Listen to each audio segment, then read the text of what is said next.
dissect the game from your perspective as a fan. I'm going to talk about the Cowboys players last because there's two players that I want to talk about from the Cowboys. And I actually wrote them at the top, but I'm going to talk about them last. Starting with Tyree Wilson, first round pick. He got his debut today. He didn't start playing until like the first drive. First play, like, oh, whatever. He kind of like, this one dude tried to block him. He just like tumbled him over, but he was too far away from the play. Second or third play, Tyree Wilson does this speed to power combo and just blows up the right tackle and gets right into the quarterback's face. But he like kept his arm on the right tackle, so he just like kept going right by the quarterback. And I was like, "What are you doing? Like, let go and try to grab the quarterback. Like, that's all. His arms are so long. All he had to do was just like push and grab the quarterback. He probably has a sack, but quarterback steps back, rolls out or whatever he did, and then actually, we're gonna talk about that quarterback for the Cowboys. But is it Trey Lance? No, but it relates. It relates. Yeah, I saw a lot of promise from Tyree Wilson as a pass rusher in limited snaps. I shouldn't say a lot of promise, but optimism. But he does need to work on setting the edge. He had a play where I want to say like one of the next few plays, he should have gone out.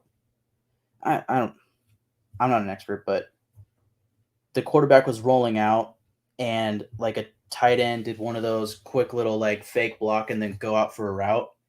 And Tyree Wilson went inside of the tight end instead of outside as the quarterback rolled out around. So the quarterback had nobody near him and he just walked into the end zone. So needs to work on something like that. At corner, David Long, Amik Robertson, Duke Shelley, they seem to be the three starting corners today. No Nate Hobbs, no Marcus Peters. I think these three are competing for probably the remaining spots on the roster. Or maybe all three of them are making it. I'm not sure. Amik Robertson had a fucking fantastic night in coverage. Absolutely fantastic. He played outside and in the slot, which I don't expect him to be a slot corner. I mean, I know Nate Hobbs is supposed to be the slot corner this year. Robertson's like, his size is slot guy, but his play is boundary corner. Yeah, he had a great night. Duke Shelley was solid in coverage. He gave up a few passes, but he had a fantastic tackle for a loss in the game on like a little quick dump off to the running back. Just came out of nowhere and just swiped the dude. And then David Long seemed fine, like nothing crazy, but there was a play where if the quarterback threw it a little bit more accurate, it's probably a touchdown, and David Long looks stupid. So I don't know, but this is the second game in a row that I noticed David Long playing with the starters, at the very beginning of the game. So I'm curious what that means. And of course, I'm curious how this cornerback room is going to shape out. Jaquan Johnson, backup safety, who we signed as a free agent from the Bills. He was on the field earlier than I expected. So they had him, Christopher Smith, the fifth-round rookie, and Isaiah Polamau on the field all at the same time. So they had three safeties on the field at the same time. They had Polamau playing either in the nickel or in the box. Just a lot of interesting alignments for Polamau. I guess I'm kind of wondering if they're looking for their third safety to have behind Marcus Epps and Javon Merrick to like play significant snaps on defense with the starters. Because like I've said, that their base defense is going to be in the nickel.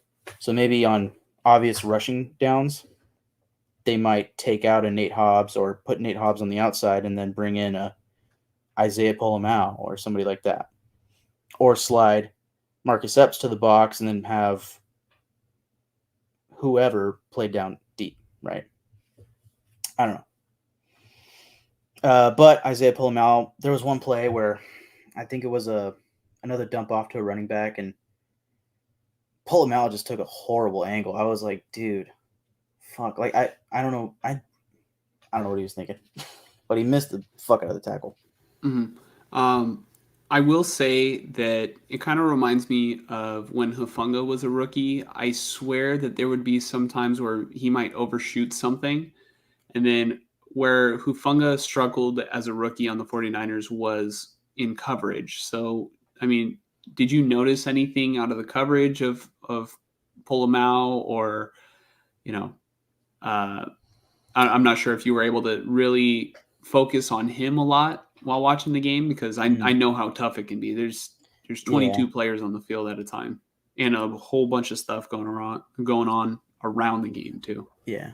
Usually the way that my eyes kind of gravitate is like I watch the pass rush, in essence also watching the quarterback.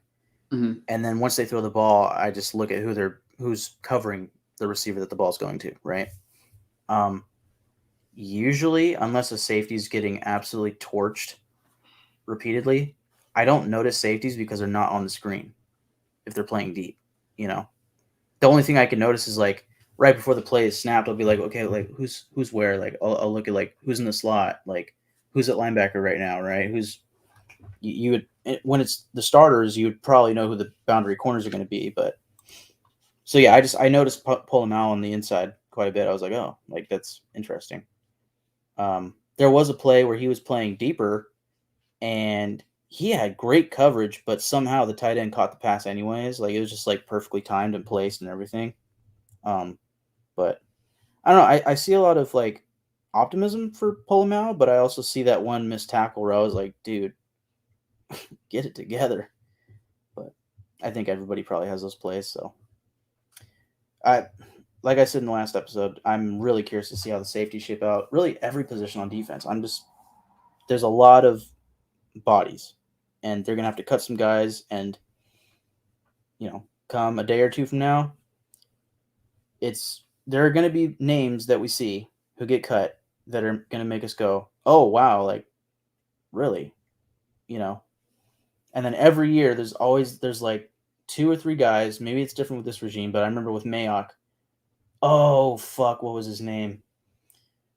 I couldn't stand this motherfucker. I'm sorry. He was a safety for the Raiders. He's with the Packers now. Oh shit. Oh gosh. I'm so sorry. I'm not gonna find it. I'll try to think about it.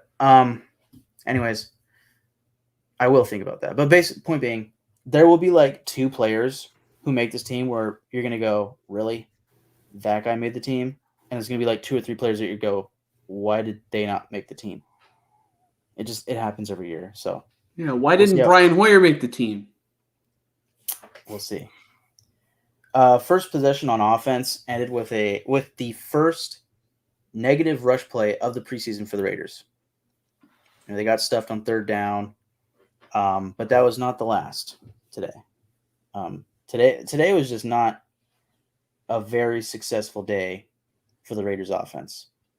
And unfortunately, I mean, I wouldn't say unfortunately, but in a sense, unfortunately, Aiden O'Connell was the only quarterback that played tonight.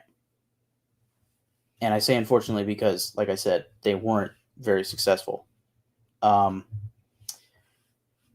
O'Connell really likes Christian Wilkerson, number 83, wide receiver. I can bank on Wilkerson making this team. Just based off of the amount of targets he got in this game. Like, there's no way he's not making this team.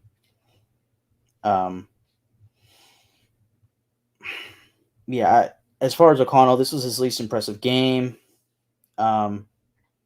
He played the entire game, but there were a lot of 3rd and 4th downs that did not get converted.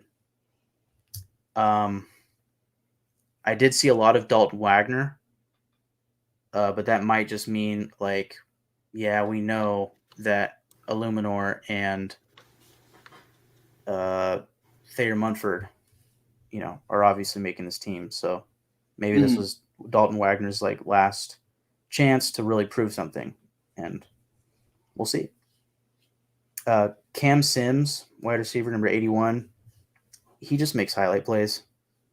Like he's not a possession receiver at all, but you can just randomly throw it to him and he'll just do something crazy. I'd love to see him at the very least on this practice squad. Uh, Against the Rams, Philip Dorsett played like early and got out of there pretty quick. In this game, he played pretty late into this game. So again, I think Christian Wilkerson's making this team. I'm curious what that means for Dorsett. Damian Williams had a nice touchdown. It was like a 30-yard run or something. Sincere McCormick, he's got some juice. Like for His name is Sincere. sincerely.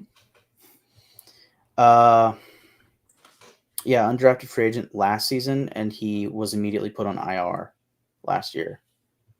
And now here he is. He's number 47. He was the guy that ran it for a touchdown, and he caught a touchdown against the Niners week 1.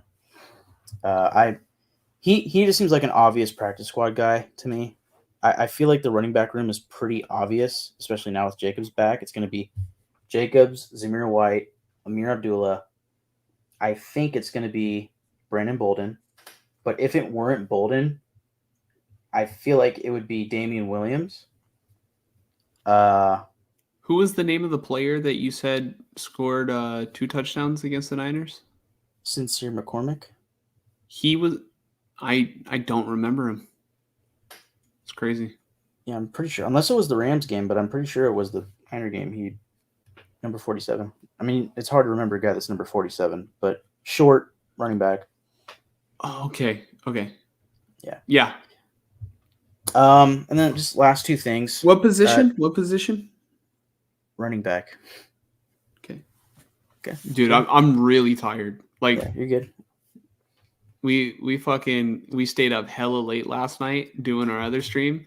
So my bad if I don't remember the guys. You're good. You are all good. Last 2 things. Drake Thomas, linebacker. He just knows how to close in on the football like immediately. Like you see a running back, like once you see that the running back got the ball and he makes his like first cut, the next thing you see is Drake Thomas, like the Roadrunner, just like straight towards him. Me. Yeah. Doesn't mean that he's always making the tackle, but he's definitely trying. So I feel pretty confident that he probably played himself onto this roster. But we'll see. I don't know. I still don't know how good he is in coverage. I also really personally like Amari Burney. So, last thing, actually not last thing. I got to talk about these Cowboys players, but Daniel Carlson kicked a 62-yard field goal in this game. He made it right down the middle, and he had at least 5 yards to spare. Like that would have been a record breaker for sure. If he was sitting at 67 yards or 60, whatever he needed. And he kicks it so effortlessly. Like it just looked like an ordinary 30-yard kick for him. The way that he lined up, trotted, and kicked the shit out of that ball. He could have done that thing blindfolded. It would have gone right down the middle. The dude is fucking awesome. Lastly, Hunter, Lopke? I don't know how to say his last name. It's like Loepke. He is the Lepka, probably, yeah. He is the fullback for the Dallas Cowboys. I want to say he's an undrafted free agent. That dude was out there cooking the Raiders defense. Like, what would be a good example? I mean, like I would say like what Peyton Hillis did to earn the Madden cover is what Hunter Lepke did to the Raiders today at fullback. Like he was fantastic.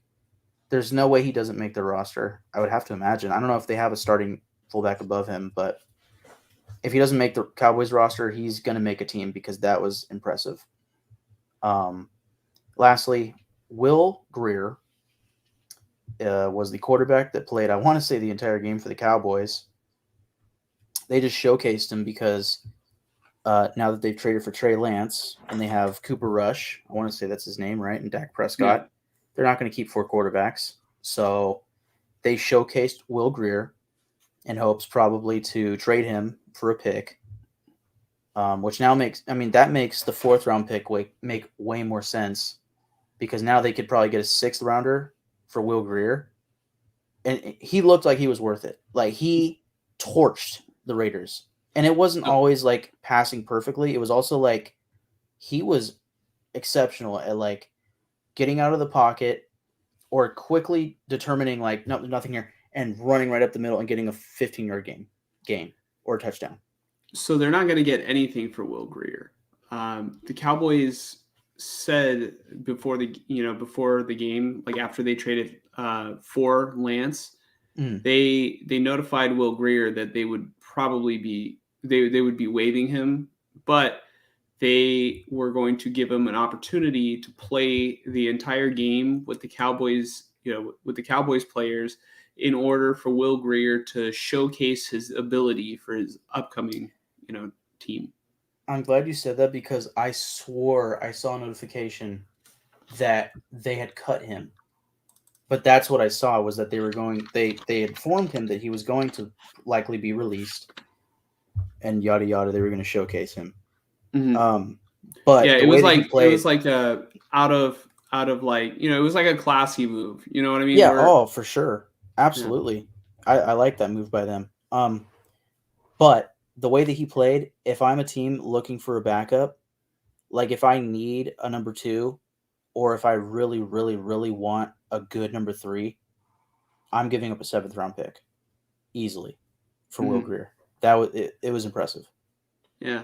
So 49ers, Brandon Allen didn't look good the other day, but like, uh they're not gonna get Will Greer. And honestly, Will Greer, this place has a lot of weapons. Like if you do find yourself in the game, and I mean, who fucking knows? Maybe Will Greer will be the franchise quarterback that the Niners have always needed.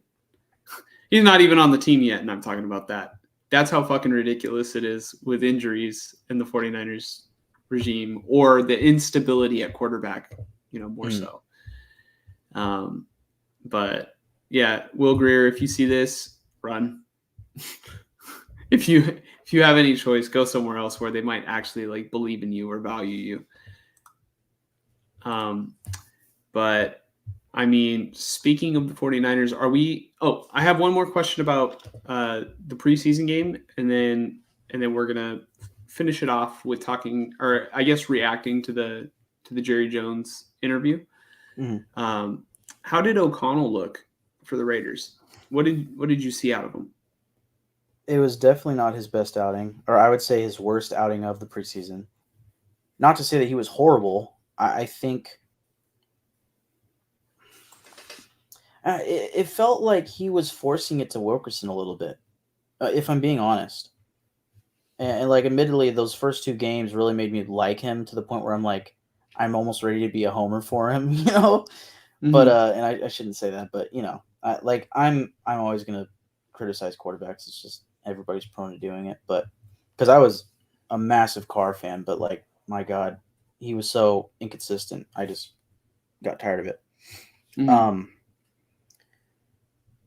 yeah, it just felt like he was forcing it to Wilkerson a lot, and like there were 3rd and 4th downs where he threw it to Wilkerson, and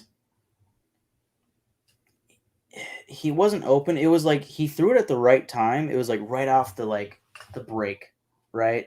Or not the break, but like the break of his route. The Like cut. let's say the cut. Yeah, he's running a slant, right? Like the moment he cuts in and the corner has to like, oh, he's cutting in and react to it, ball's coming. Like it he's The really ball's great supposed to at be there, on some of those cuts. So I mean, I don't know which ones you're talking about specifically because I didn't didn't see it, but I would love for you to later on show me the plays and it Right. sort of point There out was what you're talking about. there was specifically like a fourth down play where it was near the goal line, but it was, 4th and 3 on, like, let's say the 8-yard line, and he threw it to Wilkerson, and I was like, that felt like a little quick to make that decision, but I rewatched the play.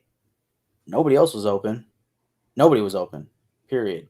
And it was single coverage. So, like, I'm not mad about it.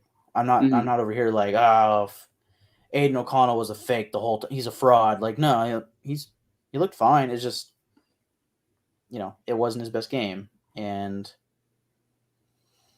the entire game, that those were the second and third string offensive linemen. So I mean, if you want an excuse, I guess that's the best one. But I But mean, he's been playing with those he's been guys yeah. the So whole preseason. I don't know. It felt a little different. Maybe the Cowboys have really good depth at defense. I don't know. But yeah, I mean, O'Connell played the entire game. And yeah, I mean, the biggest takeaway for me was a lot of third and fourth downs that were not converted. And they were usually pass attempts. But I don't fully blame it on O'Connell. There were dropped passes. I mean, they're still really well placed passes. There was one pass where O'Connell, I think it was like 2nd and 10, and O'Connell threw it to, I want to say it was Wilkerson. And Wilkerson, like, I don't know what the route is called. I want to say it might be Explain the route. Explain it. You run 10 steps straight, and then you run however many steps to the left, and you're probably in the slot. But are you running field side or sideline? Like he's in the slot. Okay, so he's in the slot on the left side or on the right side? Because you say he's running left. Is he running side, towards right side? He's going inside. Okay, and he's going inside to the left? Yeah. So he's going over the middle of the field. The other day I was just, because I wanted to have the I wanted to know the specific names of each of the routes. Yeah. And all right, I want to call it a dig, but I don't know if it's a dig. No, it's not a dig. No. I don't think so. Hold on, let me just look up the route tree. But, basically, Aiden noticed that there was a linebacker directly under the line to throw the ball, right? So it is a dig. Oh, fuck yes, dude. That is a massive win for Michael. Yeah. So he threw the ball really high just so that the linebacker could not affect the pass, right? But in doing so, the linebacker kind of did affect the pass because he was in the line to throw it. So Aiden threw it so high, the receiver had to jump up. He barely got one hand on it and tipped it so that, nobody could intercept it or something. I mean, really, the way he tipped it, I feel like it was more likely that somebody would have intercepted it, but still, it was not an accurate pass. But the commentators, whatever you want to call them, the broadcast, pointed out, like, well, the linebacker was directly under where he was throwing it, like he was trying to evade the linebacker. Like, it's a smart idea, but not perfectly thrown. Just an off night. Mm-hmm. So all in all, would you say that this game? How would you say? Like, was it a strong way to end the preseason? Was it kind of a letdown? Or do you think that the Raiders maybe should feel good about themselves considering how good they looked at least the first 2 weeks? And, definitely having Jacobs back is a good way to end the preseason. Yeah, I mean, having Jacobs back was the win of the day. I will also say one last thing about the Cowboys. Dak Prescott was calling the plays for their offense. I thought that was interesting. And Mick Lombardi. That's why my aunt asked me if he was the coach or if he was coaching now. Gotcha. That's funny. Mick Lombardi was calling the plays for the Raiders, and he's their offensive coordinator, but obviously McDaniels usually calls the plays. And I feel like McDaniels was calling the plays in the first 2 weeks, but I could be wrong there. I think I heard somebody say that Mick Lombardi's been calling the plays, but I'm not too sure. But I don't think I had many issues with the play calling. There was a really good call that I personally really liked where it was 3rd and 7 or like 3rd and 8, and they were on like the 35-yard line, and on the side of the end zone they were going for, right? Whatever you want to, the opposing side of the field, whatever. Mm-hmm. And they ran a draw play on 3rd and 7, 3rd and 8, near the 35-yard line, right? I loved the play call, even though it wasn't successful. They got like 3 or 4 yards. So it was 4th and 2 or 3, right? But I love the play call because you're not expecting a run on 3rd and 7 or 3rd and 8, and they already knew they were going to go for it on 4th down if it came to it. As long as they didn't go negative yardage, they were going to go for it on 4th down. I think they wanted to put pressure on Aiden O'Connell to make 4th down plays. And, kind of going back to your question, like, I don't think Aiden O'Connell failed to, like, show up or, to answer the call. It was more of just I really think that the Cowboys defensive backs were kind of locking it down towards the end of the game, and on these 3rd and 4th downs. So, Well, I mean, I still think it's a valuable experience for Aiden O'Connell to get in there into a game that doesn't necessarily matter, whatever the outcome is. And I mean, he showed a ton of promise in the first 2 preseason games, and definitely had a lot of plays that were successful. I do think it is important, though, to have a week like this in the early stages of your career. So that way you can sort of, not get too high on yourself, and you can sort of have the confidence boosters of the first 2 weeks of the preseason. And then maybe you get brought back down to earth a little bit, but that's when you learn. Like, at least that's when I learned. I learned from my mistakes. same. Maybe, Aiden O'Connell definitely has an opportunity to learn from, I guess, not just having everything go right, because in everybody's career, they eventually hit the crisis moment, and you want to have experience on how to respond to that and be resilient. Yeah. So I don't think like tonight's a massive failure or anything. I don't really care about the game. I wish I saw more big plays from their from the Raiders, but I think if anything, maybe this game tells me or suggests that Brian Hoyer will stay on the regular season roster. But that is yet to be determined.